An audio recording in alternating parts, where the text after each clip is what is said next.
Today, we're looking at one of Japan's darkest and scariest crimes of recent times.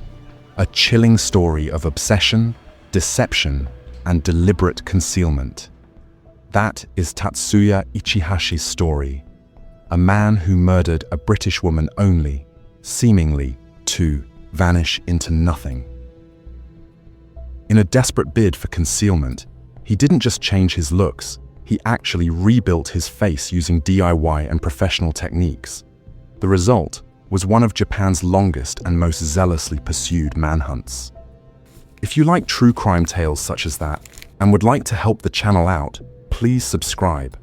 It keeps stories like this coming and prevents you from missing out on future episodes. Lindsay Hawker was born on 30th December 1984 to Bill and Julia Hawker at Coventry, England. Lindsay was a caring, smart, and adventurous kid since she was a child, which made her stand out from the rest. She was the first child among a family of 3 girls and a source of pride for her parents. Lindsay attended King Henry VIII School, Coventry, and performed well at school. She was well known and liked because she had a friendly and caring disposition. Her classmates and teachers referred to her as a thoughtful, mature, and helpful individual. Lindsay went on to university at the University of Leeds, studying biology. She liked science, yet she also grew passionate about traveling, language, and cross-cultural communication. Throughout university, she decided that she would teach English abroad, feeling it would really open her eyes and give her valuable life experience. Japan, a country she immediately felt a connection with, drew her with its history, cultured cities, and image of a safe country. In autumn 2006, Lindsay, who was only 22, moved from her hometown to Japan to teach for Nova, which is a high-end private English language school. She was assigned to Chiba Prefecture on the outskirts of Tokyo and shared an apartment with 2 fellow foreign English language teachers.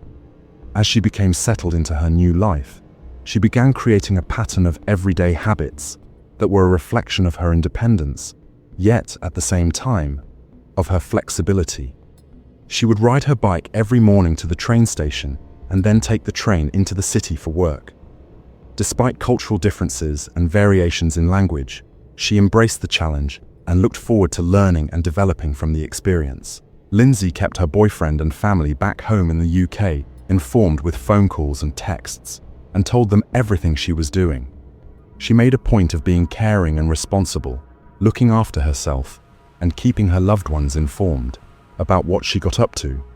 She was far from her family back home, yet doing perfectly well, living her life full of purpose and adventure, and gradually making Japan a second home. Life abroad was meant to be a bright future, a future filled with adventure, anticipation, and stories of a life yet to begin. It was March 20th, 2007, an ordinary day, which Lindsay Hawker had begun. Having attended her classes for the day, she had headed for home in Chiba Prefecture. She had a chance encounter that began a gruesome sequence of events.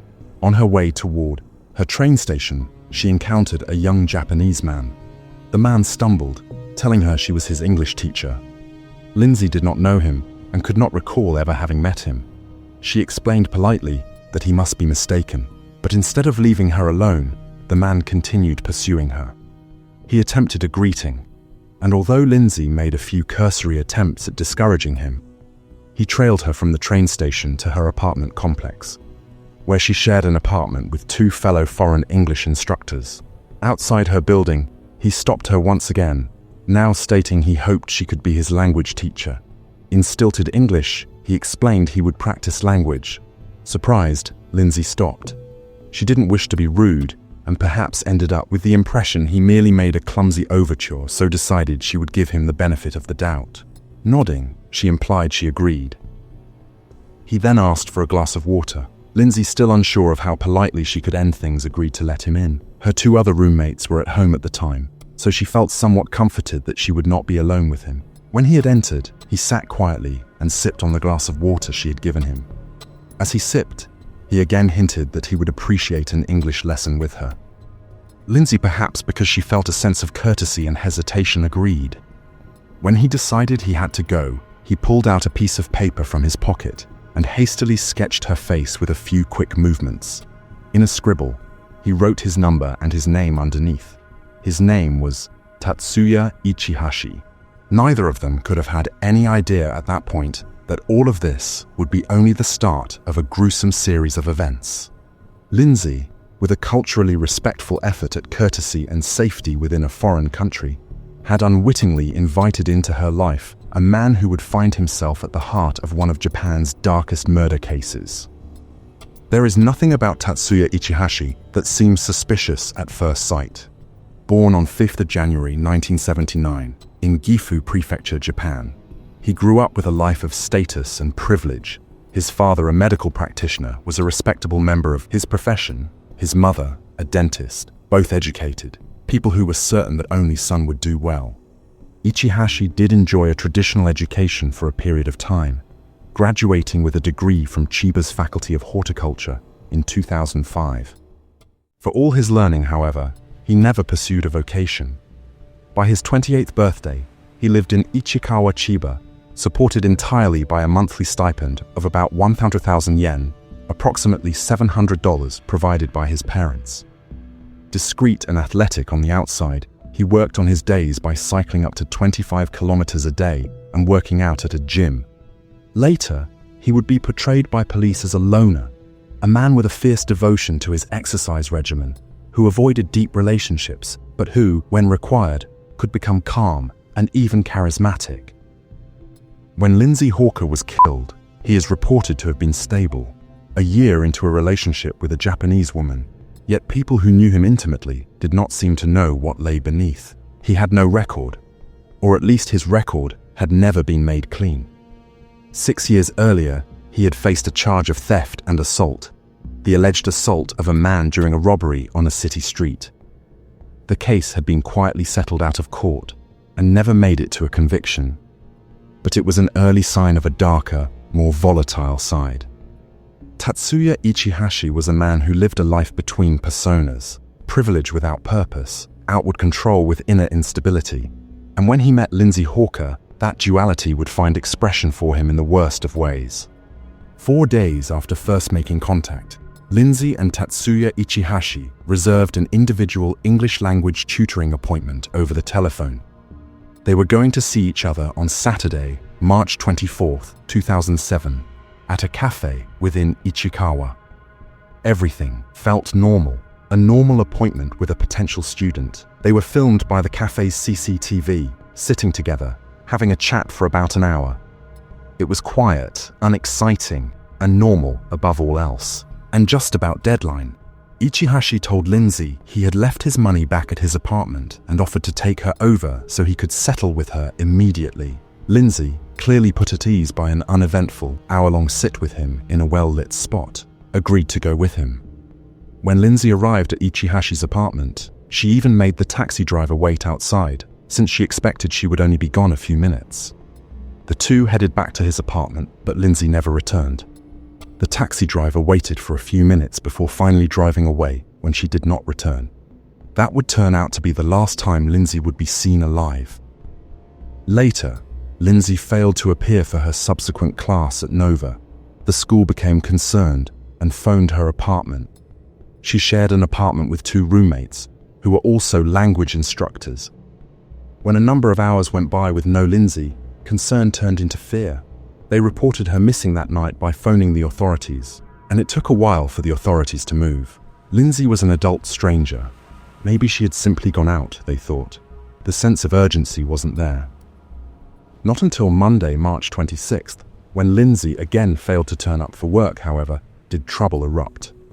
School authorities phoned her parents. Bill and Julia Hawker, a couple living in Coventry, were informed that their daughter had gone missing. The worst fear she could hardly even contemplate had begun. By Monday, March 26, 2007, Lindsay's enigmatic vanishing act had finally driven a police investigation. The authorities, though, began by questioning Lindsay's 2 roommates, who offered helpful leads. Lindsay had scheduled a tutoring appointment with a man named Tatsuya Ichihashi a day before she disappeared. They even handed over a drawing Ichihashi had created of Lindsay when he first met with them. a scribbled piece of paper with his number and his name, a chilling memento of what had otherwise been a seemingly innocuous first encounter. Equipped with this knowledge, authorities visited Ichihashi's flat at Ichikawa. They knocked. They received no response. The officers believed that there must be more, so they waited outside. Hours passed. Finally, the door opened. Police arrived, but before they could open mouths, Ichihashi made a run for it. He ran from the building, silently, without a word. Officers pursued him down into town's curving streets, but he dodged, back and forth. Despite all pursuit, he disappeared into town. Within a few seconds, only the suspect escaped. That brief lapse would snowball into a 2-year manhunt.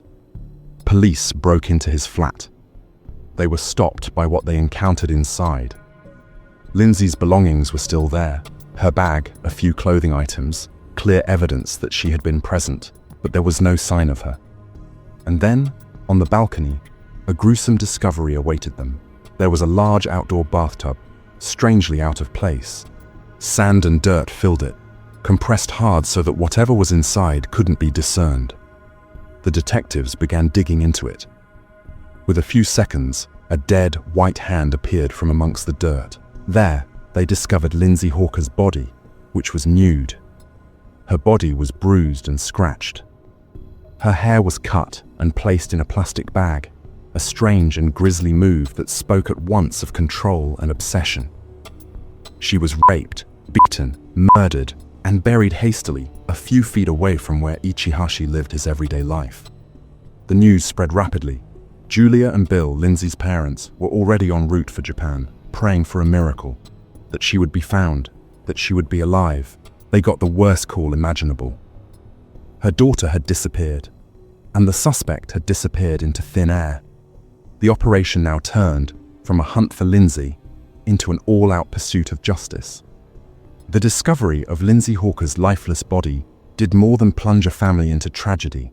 It shocked a country. Japan, a country renowned for safety and a minimal crime rate, entered global headlines for all the incorrect reasons. The brutality of the crime, topped by a shocking discovery that Ichihashi had managed to elude round-the-clock police observation, sparked incensed fury and profound national shame. There are, however, further questions. Police were piecing together Ichihashi's calculated and calm movements during those days before and after the murder. He visited his local hardware store 6 times, piece by piece, gathering what he needed for disposing of Lindsay's body. Sand, dirt, gardening equipment. It wasn't a crime of passion. It was a deliberate act. The neighbors later heard ominous noises coming from his flat, the sound of something being dragged, and thuds against metal repeatedly. No one, however, had any suspicion that so horrific a crime could be being committed next door. The authorities staged a countrywide manhunt. Ichihashi's face appeared on television news, newspaper headlines, train station concourses, and busy city sidewalks. The entire country kept a lookout for his face. Piercing eyes, thin face, slender build. The authorities issued a wanted bulletin and later put out a staggering cash reward, millions of yen, to anyone who could provide information that would lead to his arrest. The people were invited to provide even a small piece of information. Japan didn't merely seek a murderer. Japan sought redemption. Not being able to rescue an innocent foreign girl who had traveled with hope and optimism would be a blow that would hurt deeply. The shame would be less for having committed a crime, but for having taken so long to catch up with the man. While Tatsuya Ichihashi vanished into that morning wind, his search never actually came to an end. The Japanese authorities continued with unrelenting perseverance, scouring the country for any sign of the man who had committed such a heinous crime. Weeks turned into months, and months turned into years, however. Frustration mounted. They had no solid leads. Assuming that Ichihashi had changed his looks, authorities issued a series of computer-altered photographs, showing him with shaved eyebrows, different hairstyles, or even a nose job. The photographs were made available to the general public, posted on billboards, and broadcast over television. Meanwhile, Lindsay's parents, Bill and Julia Hawker, did not let her memory fade into obscurity. They made repeated visits to Japan, running a massive campaign that mounted pressure on the authorities and kept Lindsay's case in the spotlight. They handed out leaflets, carried placards before television cameras, stopped people on the streets. They were asking for justice, certainly, but demanding it. But beneath all of their brave deeds, a growing disillusionment had been creeping. The Hawkers were openly criticizing the Japanese authorities, maintaining that they were doing nothing, that valuable leads were being ignored. They were frustrated with the sense that the authorities were failing them and their daughter. All along, Ichihashi led an ethereal life during the day. The man roamed from location to location, working anonymously on building sites, disappearing into Japan's underground world. He never used his real name, avoided video cameras, and led a life of fear, a fugitive everywhere, pursued by his face. Years went by, and Tatsuya Ichihashi's obsession with evading arrest grew darker and more desperate. Knowing his face appeared on billboards all over Japan, and people were warned about his location, Ichihashi obsessed over changing his looks. Having no identity or legal status, he saved every available cent he made, laboring on back-breaking construction jobs, not for food, of course, or shelter, but for plastic surgery. And before he even visited a clinic, he took things into his own hands, doing things his way, gruesomely so. In a horrific effort at rearranging his face, Ichihashi, according to allegations, hacked at his lower lip with scissors, disfiguring it so it could be less recognizable. He took it a step further, poking into the skin surrounding his nose with a needle, making an amateur, pain-inducing effort at rebuilding it. His obsession, however, was disappearing and on erasing the man he once was. Meanwhile, the manhunt escalated. The Japanese authorities, being put under increasing pressure, doubled the reward for a lead that would result in his arrest to 10 million yen, which is among the biggest rewards ever offered for a crime of this. They also warned citizens that Ichihashi could also have undergone plastic surgery, and doctored photographs of what he would look like after he had done so were once again distributed. However, Ichihashi had gone deeper into the shadows, his elder face abandoned, and a purchased bloody one hiding what became of whatever murderer he once had been. Tatsuya Ichihashi had been a phantom for over 2 years, constantly on the move, changing his appearance, avoiding all close human interaction. When new wanted notices with his face, now surgically transformed, were posted and distributed throughout the country, fear became a reality. In his head, he knew that the noose was tightening. Panicked, he decided to leave Tokyo and move south, seeking to lose himself within more laid-back, countryside Okinawan surroundings. It was a rash plot, a desperate move fueled by sheer impulse. He went by ferry down to the harbor, believing that travel by sea would render him anonymous. However, this move, planned as yet another flight, would prove to be the move that would precipitate a downfall. A hard-working ferry staff member scrutinized his face carefully. The man's face conveyed a sense of familiarity, beyond all of the operations and rearranged features, something uncomfortably familiar. Discreetly, the staff member contacted authorities, reporting a suspect passenger.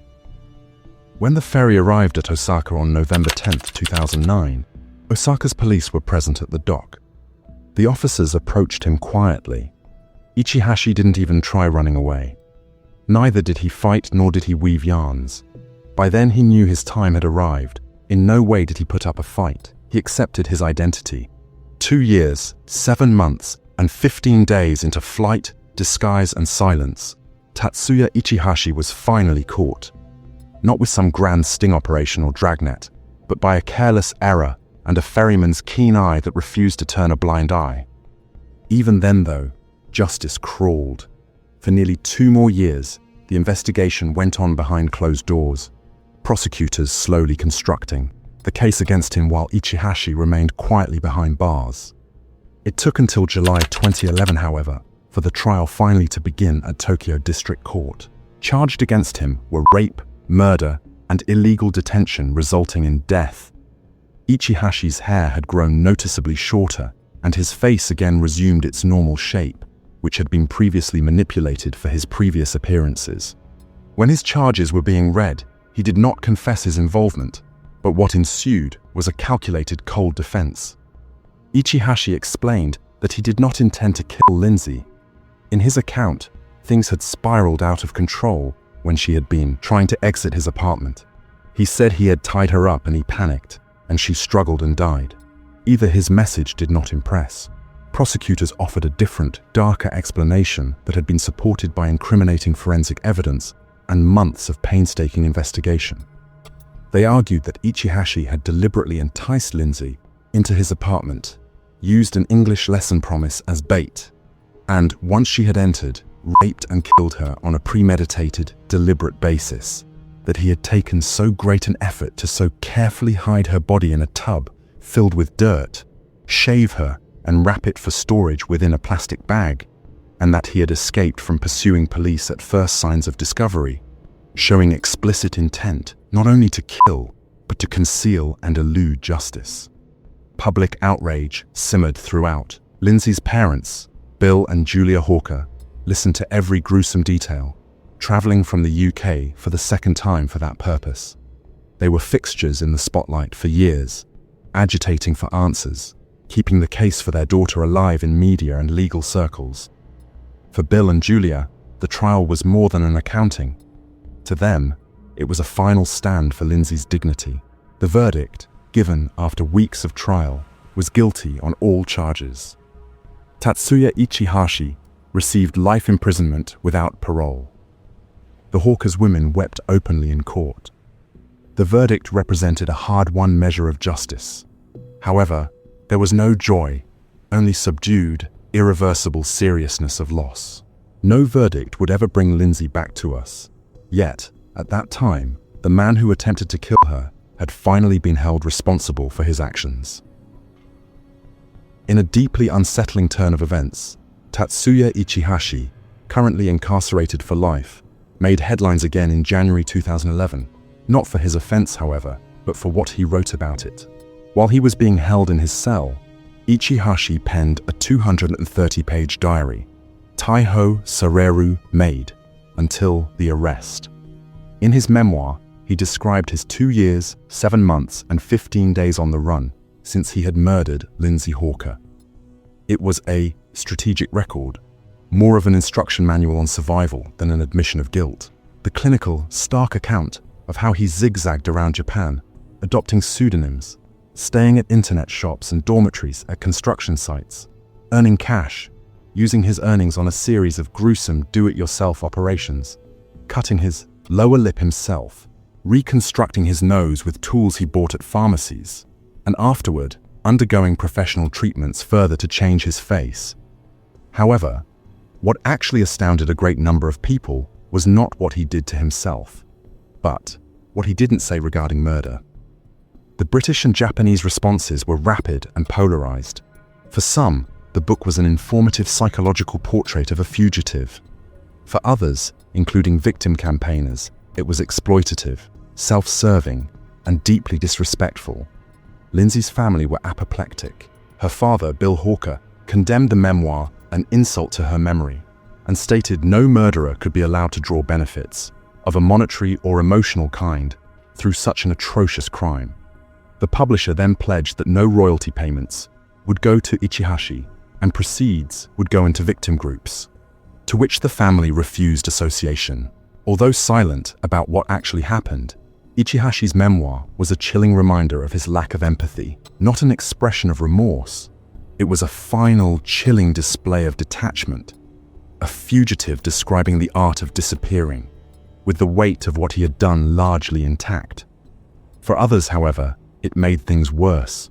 It acted as a reminder to the world that Lindsay's life had been hijacked, once by way of violence and again by her killer.